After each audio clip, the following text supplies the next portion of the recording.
మల్లెపూలు అంటే ఎవరికి ఇష్టం ఉండదండి, అందరికీ ఇష్టమే. దాని వాసన కూడా అంత చక్కగా ఉంటుంది. అయితే ఈ చెట్టు హిస్టరీ ఏంటంటే, ఇది 10 ఇయర్స్ నుంచి అయితే ఉంటుంది ఈ చెట్టు. మా నాన్నమ్మ వాళ్ళ ఇంటికాడ వద్దన్నా కూడా పూలు పూస్తూనే ఉంటాయి, మనం నీళ్ళు పోయకపోయినా కూడా. ఇంకా ఎందుకంటే మా నాన్నమ్మ వాళ్ళు పూలు మొత్తం సీజన్ అయిపోయినాక చెట్టునైతే కట్ చేస్తారు. కట్ చేసి ఇక నీళ్ళు కూడా పోయారు, వానలు పడి పోవాల్సిందే దానికి నీళ్ళు. పూలు మాత్రము 4-5 మురలు అయితే పూలు వస్తాయండి.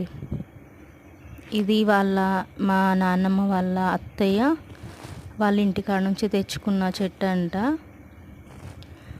పువ్వు మాత్రం చాలా పెద్దగా ఉండిద్ది. ఈ చెట్టునైతే నేను కూడా మా ఇంటి దగ్గరకు తెచ్చుకున్నాను, బతికినట్టే బతికి చనిపోయింది.